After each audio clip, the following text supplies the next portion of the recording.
Salut à tous, c'est Catcheux les 4X et bienvenue dans cette nouvelle vidéo où sera fait le bilan de l'année 2025. En tout cas, c'est une série de vidéos d'une année qui est plutôt particulière, on va dire. De toute manière, j'aurai l'occasion d'y revenir pour les vidéos suivantes parce que c'est l'heure des Lunatic Awards.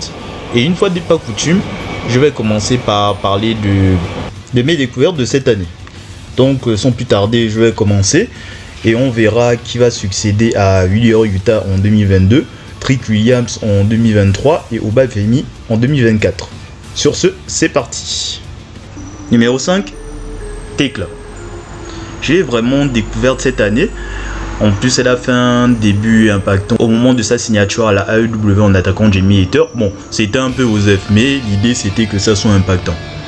Mais avant cela, la catcheuse de 32 ans a eu une carrière à la Stardom que je ne connais pas et je vais pas m'excuser pour ça, mais justement j'ai vu quelques clips avant sa signature à la AEW où elle faisait des trucs sympas à la Stardom, où elle était en mode idol killer, de bon concept.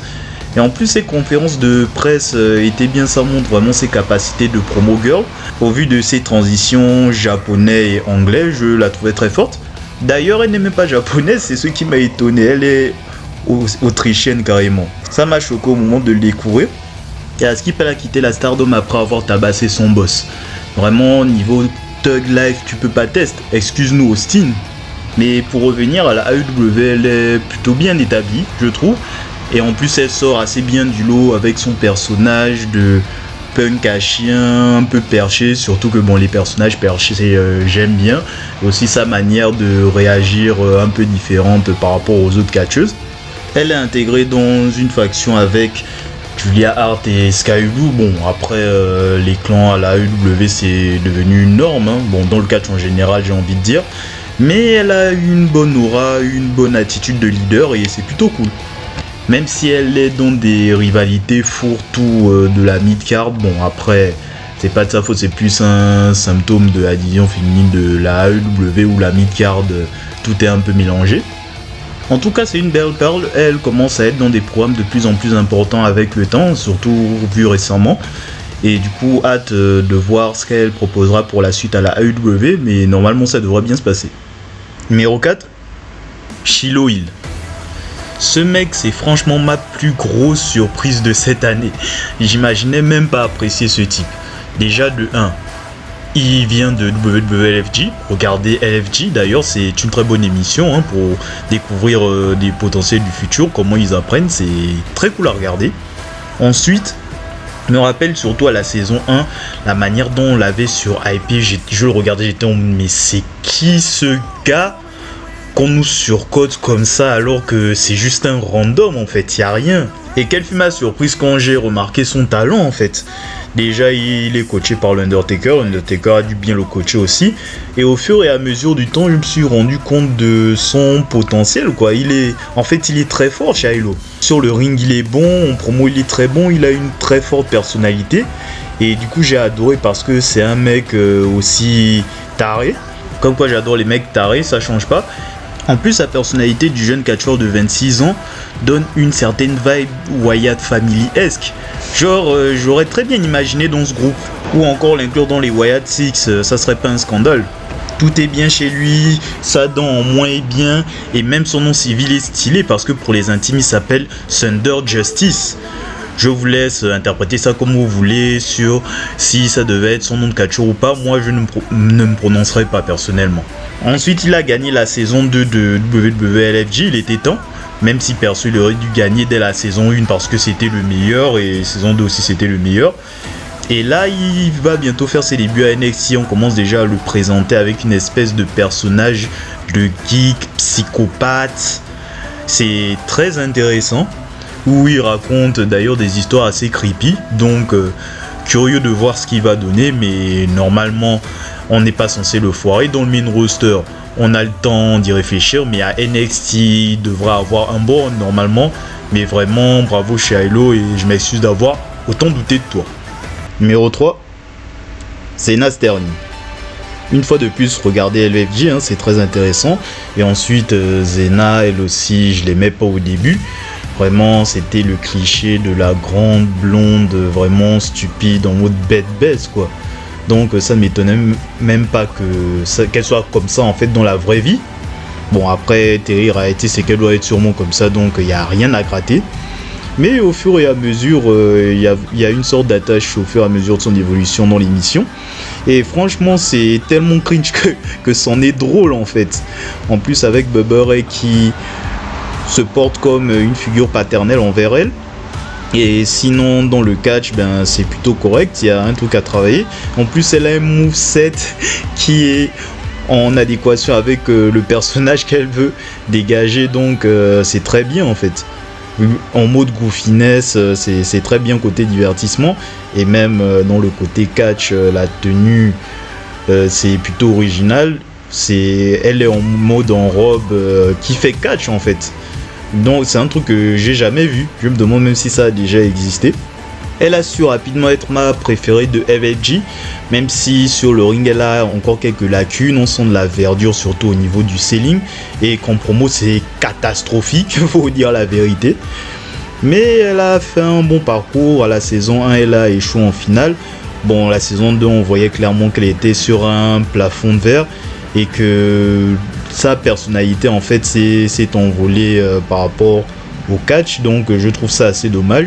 Jusqu'à elle a échoué même en demi-finale, et aujourd'hui elle a Evolve histoire de se développer. Après il y a le temps pour la jeune catcheuse ukrainienne de 21 ans, je reste optimiste à son sujet, et franchement je maintiens que ça reste un talent à suivre d'assez près. En numéro 2, Okay. Let me be very clear. I'll never give up. Never.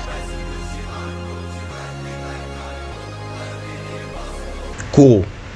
Je me suis mis à regarder du catch français depuis la fin de l'année dernière, et j'ai découvert des têtes comme Top Dogs Family, Thiago Monteiro et Suplex Republic, pour ne citer que parmi ceux qui m'ont le plus marqué. Et celui qui est le plus ressorti du lot, c'est Mr. Hype Kuro. La première fois je l'ai découvert dans son équipe avec les Nukes, mais j'ai commencé à accrocher peu après quand il s'est réellement mis en solo. Et vraiment Mr. Hype il porte bien son nom, hein. Le mec il fait partie vraiment des choses que je préfère dans la plupart des shows français que j'ai regardés. Déjà il met dans le bain avant ses matchs, et globalement c'est mes matchs préférés de la soirée. Genre à chaque fois j'arrive à m'éclater, à passer un bon moment lorsqu'il performe.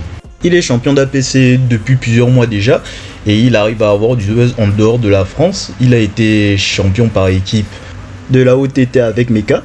Le mec n'a que 27 ans, et je pense qu'il fera partie des acteurs de la croissance du catch français avant de signer dans une grosse compagnie à l'avenir. Numéro 1, Megan Bayne.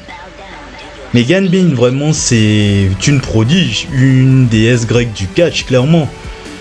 Déjà que je l'avais déjà découvert il y a plusieurs années à Dark, je trouvais déjà que c'était un bon concept son personnage. Alors là, elle est revenue à la AEW pour officiellement signer cette année, et c'est vraiment super, c'est incroyable. Elle est mise en avant rapidement, elle bat les nanas établies de la mid-card féminine, tout ça pour arriver très vite dans la course au titre féminin de la AEW contre Toni Storm, à 2-3 mois d'intervalle. Bon, elle échoue, mais au moins elle a eu cette chance pour montrer un peu sa légitimité, même si le gain de la ceinture ne m'aurait pas dérangé franchement. En attendant, elle a trouvé une servante en la personne de Penelope Ford, et franchement la manière dont elle a été mise en avant, ça m'étonne quand même, parce que c'est pas le genre de profil que AEW a l'habitude de mettre en avant, et ça c'est très bien. Même si aujourd'hui, bon, elle est dans les rivalités fourre-tout, noyée dans la masse de la mid-card, mais elle est quand même protégée. On prend bien son temps, même si je trouve quand même qu'il y a des moments où on prend beaucoup trop son temps. Mais clairement, Megasus, c'est du super catch. Vraiment pour quelqu'un qui est là depuis peu de temps, vraiment c'est incroyable. Même si, bon, elle m'a quand même dit qu'elle catch depuis 7 ans. Bon, après, elle a 27 ans, j'aurais dû faire le calcul. Et justement, j'ai croisé dans le show de BZAPC, French Touch, dans son match contre Céline, bon, qui était trop long pour ce que ça devait être. Franchement, c'était décevant dans ce sens, surtout au vu de sa réputation. Bon, vouloir faire un match compétitif, je trouvais ça ridicule. Mais sinon, à part ça, Megan Bayne, vraiment, elle est bien. Et de toute manière, je la vois très bien prospérer du côté de la AEW avant de potentiellement signer à la WWE dans les prochaines années. Parce que franchement, quand tu la vois, c'est profil WWE matériel. C'est ainsi que s'arrête le top des découvertes de l'année 2025. N'hésitez pas à poser vos commentaires sur quelles ont été vos découvertes de cette même année. Abonnez-vous également pour être au courant des prochaines vidéos, likez et partagez. Et on se retrouve pour une prochaine vidéo qui sortira dans quelques jours pour continuer les top bilans de l'année. À bon attendeur, salut!